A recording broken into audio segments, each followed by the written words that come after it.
आप सभी को जय मसीह। आज हम पढ़ेंगे उत्पत्ति उसके 11 अध्याय उसके 1 आयत से पढ़ेंगे कि सारी पृथ्वी के ऊपर एक ही भाषा और एक ही बोली थी और सारी पृथ्वी के लोगों इकट्ठा होकर सिनार देश के एक मैदान में पाकर बस गए और वे आपस में बात कहने लगे कि आओ हम एक गुम्मट बनाए जिससे आकाश की चोटी से हम बातें करें और इस प्रकार हम हमारा नाम करें। और इस प्रकार से उन्होंने ये काम करना शुरू किया और उन्होंने पत्थर की जगह ईंट और चूने की जगह गारे का काम लिया और वे बनाना शुरू किया। जैसे परमेश्वर यहोवा ने उनको देखा तब क्या देखा कि वह एक ही दल है और एक ही भाषा और एक ही बोली है और एक ही काम कर रहे हैं और हो सके ये पृथ्वी पर कैसे फैलाएंगे, क्योंकि नूह के जो परिवार था, हाम शेम और आपेद जो परिवार था, उनका परिवार ये था और ये क्या सोच रहे थे कि हम पृथ्वी के ऊपर नहीं फैलना चाहते लेकिन हम एक ही जगह पे रहें और हम आकाश के सिरे से बातें करें। लेकिन परमेश्वर चाहता था कि जितनी सृष्टि है उसकी सृष्टि पर सारे जीव जंतु और मनुष्य सभी मिट चुके, वहाँ पर मैं अपनी प्रजा को फैलाऊं।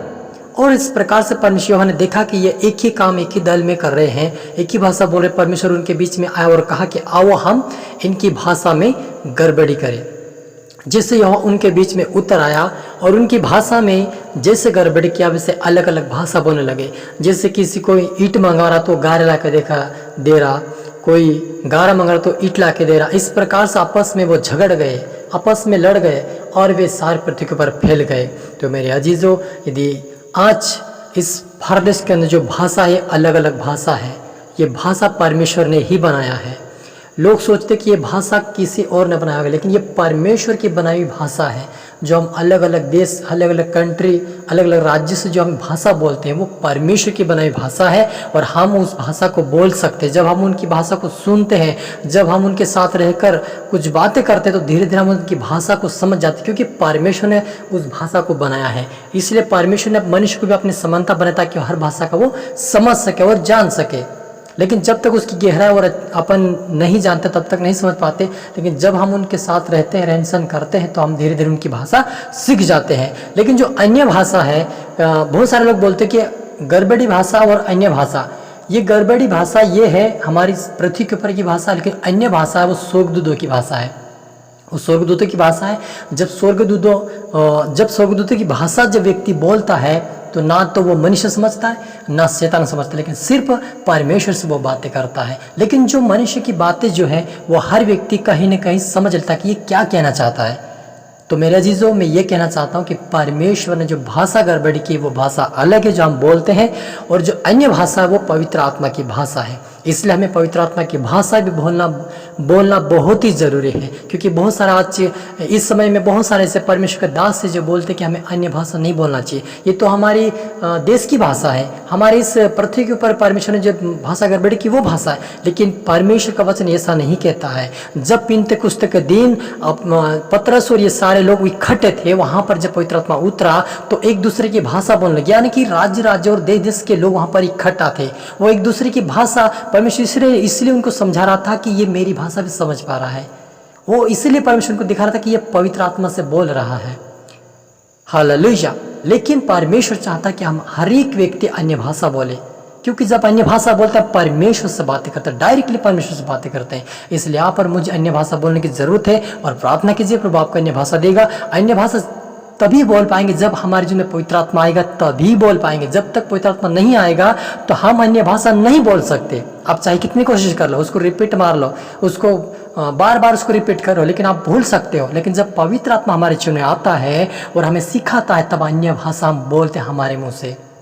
हालेलुया। तो मेरे अजीजों, हमें हर एक को पवित्र आत्मा की ज़रूरत है, परमेश्वर की ज़रूरत है। उससे प्रार्थना करने हमें देगा, क्योंकि वो कहता है मत्ती 8:7 और 7:7 में कहता है कि जो कोई मांगता उससे मैं देता हूँ।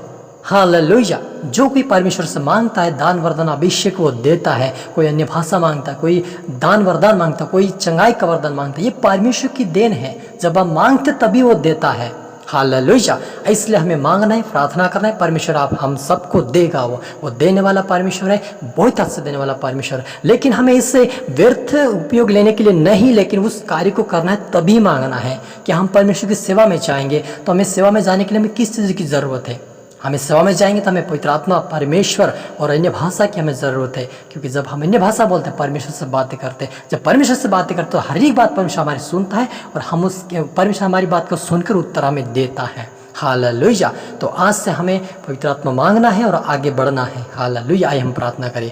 ओ धन्यवाद पिता परमेश्वर प्रभु जी, आज के दिन के लिए धन्यवाद मेरे पिता, जो हमने सीखा प्रभु अन्य भाषा और भाषा की गड़बड़ी, जो दोनों भाषा में एक अंतर है मेरे पिता। जो भाषा गड़बड़ी परमेश्वर ने किया, लेकिन पृथ्वी की भाषा वो मनुष्य की भाषा है, लेकिन जो अन्य भाषा वो पवित्र आत्मा की भाषा मेरे पिता। जो हर एक कोई जो आज पिता परमेश्वर वचन को सुने, जो देखे पिता, उनकी आत्मिक कान खोले पिता परमेश्वर, और आपके राज्य के लिए बने मेरे पिता परमेश्वर।